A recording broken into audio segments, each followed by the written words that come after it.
Most people overcomplicate creating your first online course, but it does not need to be difficult. I am here to help you as a beginner create and launch your first profitable online course following a very simple step-by-step system. My name is Aleka, and I'm the founder of Learn with Aleka, and I'm a six-figure course creator and teacher of 10 years. And my goal is to teach you everything I know so that you don't make the same mistakes that I did when I knew nothing about course creation and sales 5 years ago. We're going to dive right in now because I don't want to make you any longer because I know you don't have time. You have to go create a course, right? So, first step one is to, and I bet you're not going to guess, put your entrepreneurial hat on.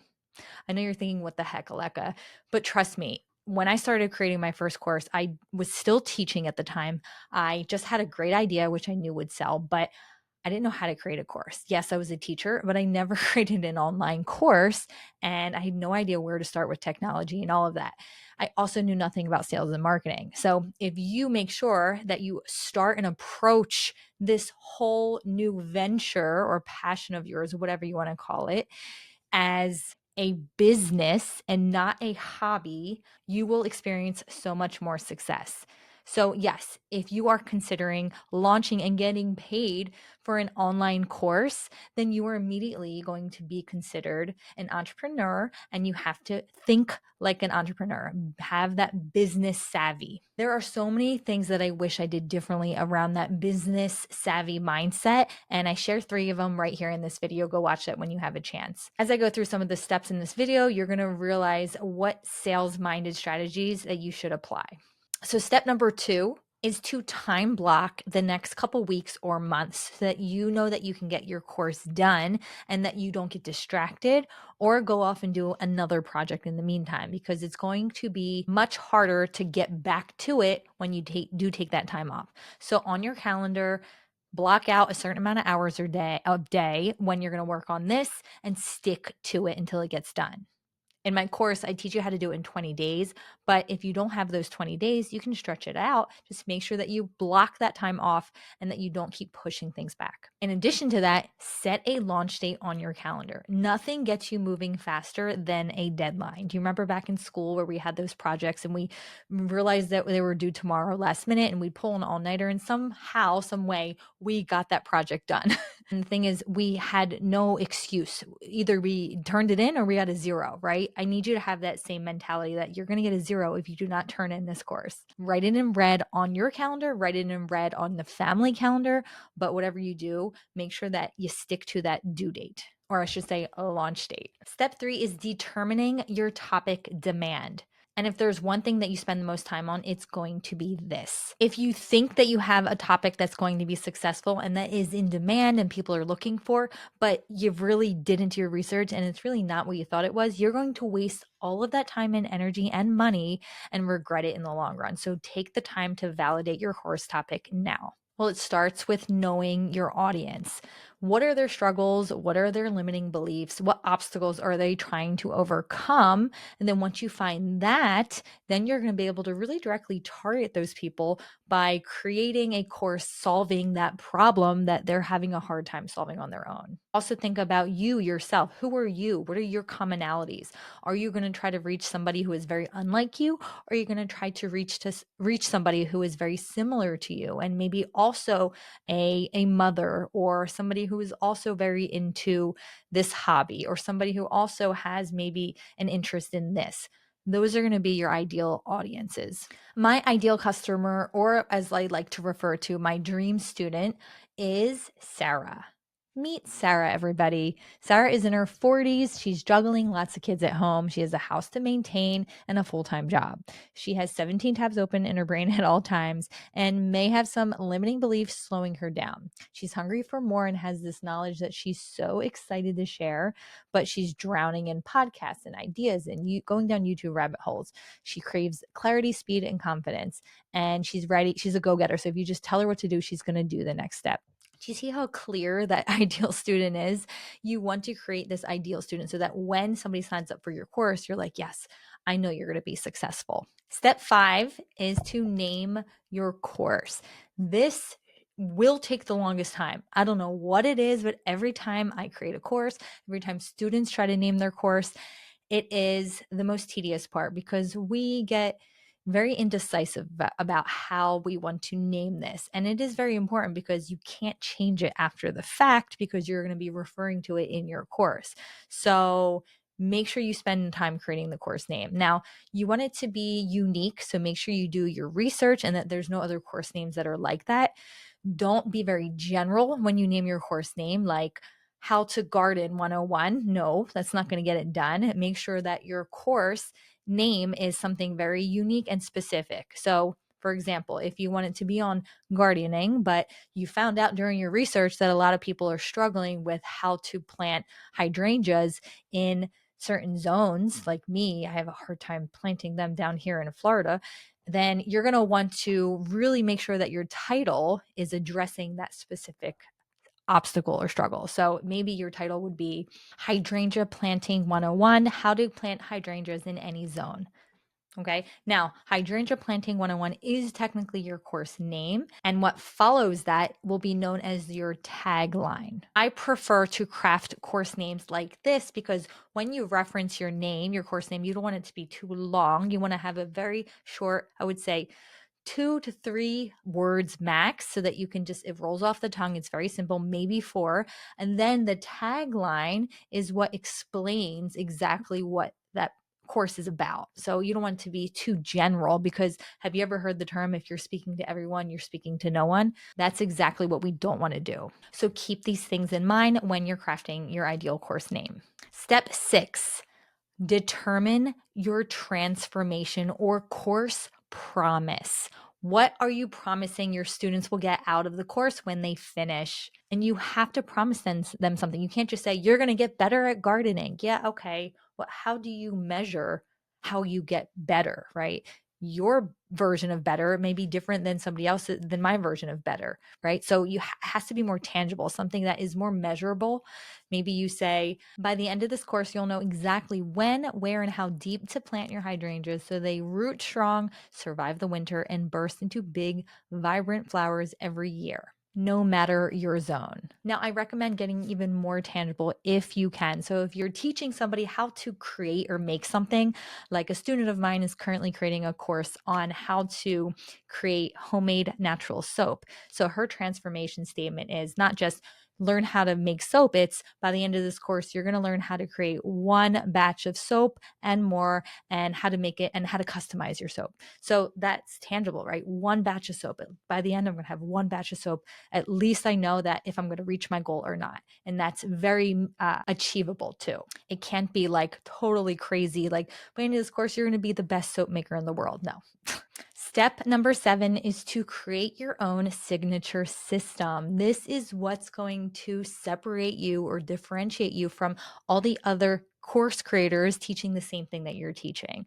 How is your course different? How are you teaching soap differently? How are you showing how to grow hydrangeas differently? If you are in a zone that's typically hard to grow hydrangeas, then that's going to make you stand out and it's going to provide you credibility. So what is your signature system? Is it going to be a roadmap, a framework, a method, a system, a workflow? Whatever it is, nail it down so it's perfect by the time you're ready to teach your course. You can ask ChatGPT or AI tools to help you generate ideas. It could be acronyms or systems or whatever. It's really good at doing that. Step number 8 is to officially start your course by doing what I like to call and teach my students a brain dump. You're going to dump everything out of your head onto paper, onto a Google Doc, whatever you prefer, and get it out there. Anything you may want to teach or share, all of your tips, your strategies, your methods, put it on paper.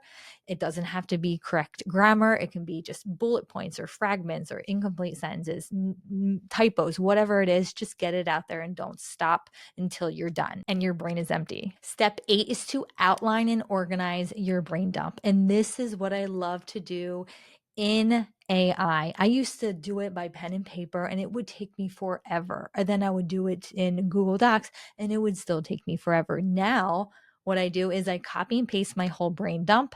I put it into ChatGPT and I ask it this prompt. I am sharing my brain dump of everything I want to possibly teach in my course about insert your topic. Please help me organize this into a clear course outline. The big promise is insert promise, sort my ideas into 3 to 6 logical modules that directly lead to that promise. Suggest anything that feels extra or would serve better as a bonus or upsell. That part is really important, and I'm going to talk about it in a future step. Then give me a clean step-by-step outline that feels simple and achievable for students, nothing too overwhelming. Then after chat gives you an awesome outline, it's going to be pretty good and you're going to be impressed, but it's not going to be perfect. You're going to want to ask yourself these questions. Does it flow logically? Are your lessons building towards your promised result or outcome? Is there anything that feels extra or kind of way in left field that doesn't really need to be included? And are there any things that are missing? And don't worry about writing this prompt down. I will include a link in the description below and I'll email it to you. Step 9 is to create what I like to call your value meal backwards. Now, this is something I'm very mad at myself I didn't do in my first course. My first course made about $80,000 in the first year, but if I had this value meal already planned out, I would have made at least $20,000 more. And I 100% wholeheartedly believe that. I learned this idea from Maria Went, who is an amazing course creator and business woman, and she teaches how important it is to add those upsells and order bumps. And again, as a teacher, I had no idea what this talk was like. This was not the marketing, business savvy stuff that I was used to dealing with, but I learned quickly. And my following courses, after knowing that, made much more money because I thought of this. Now, let me explain. When somebody buys your course, you have the main meal, the main course, the product, right? The one that you've worked so hard on. But when they check out, you want to pair this value meal with a side, maybe an apple pie or some fries or a drink. You want to make it a complete meal, okay? And I talk about in my course what these type of things should be, but they're small related products that should help somebody get to that result quicker or more efficiently, so that when they check out, they're like, oh yeah, I'll add that to my cart, and oh, I'll add that to my cart as well. So then a $100 course becomes maybe $150 or $200 course before you know it. Step 9 is to decide on your delivery method. How are you going to deliver your course? Are you going to do a talking head video like this and just talk to your computer or your camera or your phone? Or is your course something that you can teach using a computer? And if so, I highly recommend creating a slideshow, and then you can do a screen recording and talk to a bubble that is on your screen while you're showing your slides. That is the easiest way and the way I created my first few courses. So I highly recommend doing that unless you have to be elsewhere in your house and physically showing somebody how to make soap or how to garden or how to bake.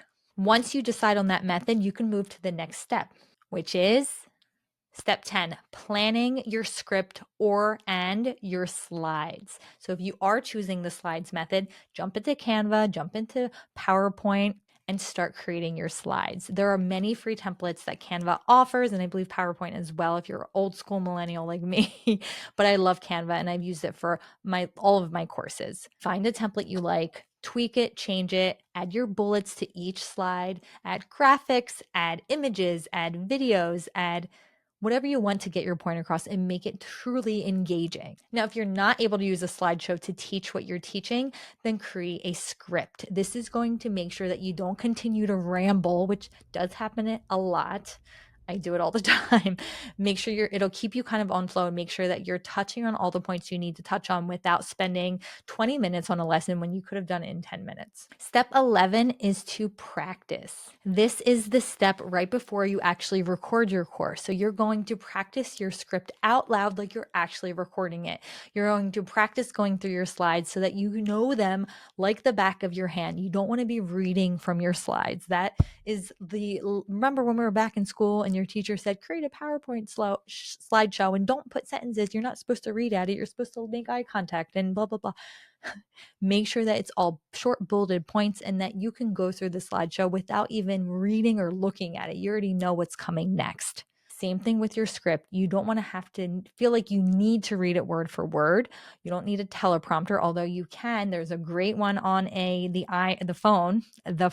It's called Teleprompter. Let me look. Prompt Smart Pro. It's a great teleprompter app on your phone. You can just put it on a tripod and you can read it as you go and it moves. It's awesome if you are confident that that would be a good method for you. Now, you don't want to come across like you're reading. You really have to know your script very well, and you got to be okay with winging it, because if somebody gets the vibe that you're reading, that is not going to go over well, and they're probably not going to want to finish your course or feel like you're truly genuine. The next step, step 12, I believe we're on, is setting up your recording setup. Set up your lighting, set up your background, set up your recording tools and technology that you're going to need. Test it out, make sure everything works. Make sure your battery and your camera works if you're using a DSLR camera. That happens all the time. And please have a backup battery that's charged. Test out your mic. If you're using a wireless mic, please make sure that you're comfortable with it and that it works and it's connected properly. I've had students record an entire lesson, same thing with me, and realize that it wasn't charged or it wasn't connected properly. Record a couple minutes of a video of you going through your script and make sure it looks great. Make sure you sound great. There's no echoing. Make sure you don't sound like you're muffled, and make sure there's no like piles of laundry in the background. Step 13 is to record the damn thing. Record your course, batch recording. I have a whole lesson in my course that talks about batch recording. It's kind of like meal prepping. When you batch meal prep, you get it all done at once, and it's quicker because you're just banging them out. You don't want to have to record one lesson this day and then another lesson another day and then another lesson another day. You're going to want to get yourself all nice and dressed up, your hair, your makeup, if you're a guy, you're going to have to put on, shave or whatever you need to do to get yourself ready. And it's not usually something that you'll wake up, ready to do. You got to prep yourself. It should be in the morning when you have energy, and you should be able to allot at least 3 to 4 hours of recording time. The next step is to edit all of your videos. And if you use the screen recording tool that I use for my first 4 courses, which is called Loom, you can record and edit in the same tool on the same screen very easily, very quickly. It's highly recommended if you're not super tech savvy or you're afraid of trying a new tool, 100%. And it's only, I think, $15 a month. Now, at this point, you've done all the heavy lifting. You should be super proud of yourself. The rest is just setting up all the systems in the background so that it's delivered to your students successfully. And by the way, if you found something helpful from this video so far, make sure to like and subscribe below so that you can get more helpful content from me. Step 15 is the next step is step 15, and we're going to choose our course platform. Where are you going to upload your course to so that students can enroll, log on, and watch all of their videos? You do not want to skimp on this tool. There's many, many platforms out there. There's Teachable, Kajabi, Thinkific, Podia, a bunch of other Kartra, a bunch of other ones, but I highly recommend the ones that are going to be best suited for the long game. Don't buy a free tool because it's free and think I'll just upgrade later. Changing everything over and transferring everything over is a pain in the butt. So make sure that you choose something that you know you're going to be happy with. And how do you know what you're going to be happy with? You listen to people who've already used the other tools like me. Teachable is 100% one of the platforms that you will be able to stick with for the long run. It does everything you need to do. It has everything you need. And the price point isn't crazy expensive. Thinkific is also another great one, and it's getting better and better every year. But Kajabi is the more of the higher tier one. I believe they lowered their price of their starter plan. It's a little bit more expensive than Teachable as of right now, but that's only because it offers email automations and things like that. But personally, I don't need email in my course platform. I use a separate email because it is able to segment and automate and tag and do all kinds of things that's even better than Kajabi's email. So I recommend choosing one of those 3. The next step is to upload everything onto that platform that you chose, and make sure that you put your branding, you update your upload your logo if you have one, and you should have one. You create your sales page, which again, those previous course platforms that I mentioned do have sales pages, so you don't have to create another sales page on another tool and spend more money. And this step alone should take you at least 2 days to do, because uploading your videos does take some time, and making it look professional will also take some time. Step 17 is a very quick step, but a very important step, is to choose your course's price. I highly, highly, highly recommend going lower first, because you can always raise your price. it's a little bit more deflating or embarrassing if you drop the price a couple months after you launch it, because that's proof that it's not really selling. So start lower, make it more of an irresistible offer. And then once you get more testimonials and raving fans and feedback, then you can increase it later. And by the way, the lowest I recommend you should ever price an online course is $50. The next step is step 18, where we're going to set up our email. If you don't have an email service provider right now, you definitely want to invest in a good one. I love Kit. It used to be called ConvertKit. I've used many like MailChimp, MailerLite. They're all great as well. Flowdesk works as well. But again, make sure that you don't go too cheap here. Kit, I believe, is free to up to 10,000 subscribers. So why not start there? If you go with another platform provider that you're not comfortable with or you don't know much about, test it out first and do your research. You're going to want to have options to automate, have landing pages, segment, and add tags, and not have many restrictions. Once that's set up, you're going to connect your email to your course platform so that when somebody signs up and buys your course, they automatically will get sent an email and be tagged to your email list so that you can continue to nurture that relationship and sell them more products and courses in the future. The next step is to test everything out. Make sure everything works. Log in like you're buying the course on your own. It could be just $1 so that you don't spend all your money, but you'll be your first purchase, and make sure the payment process is without any glitches. Make sure that everything is easily accessible. There's nothing that doesn't work. All links are clickable and there's no dead links and all of that. If that works and everything's connected and you check your email and the tag goes automatically there once you subscribe or once you enroll in the course, then you're ready to move on to step 20, which is officially launch your course. This is when all that hard work and effort truly pays off, and you're going to be so happy that you went through those steps to get you to this day. Now, I do talk about in my course how to make sure you're going to get sales once you launch your course, and that all comes down to making sure that you're pre-selling and warming up your audience before you launch it so that you have a wait list of people waiting for it, and then they just pounce once you open the doors. Now, if you want me to walk you through this step by step in my 20-day roadmap, day by day, sign up for my course. I'll link below. I also offer a course launch accelerator program every 6 weeks or so. The next one is getting filled up, so make sure you click the link below and apply, because remember, I'm only going to choose students that are my ideal student and that I see are going to be the most successful to reach that end result, which is creating a course that sells. Make sure to subscribe and best of luck.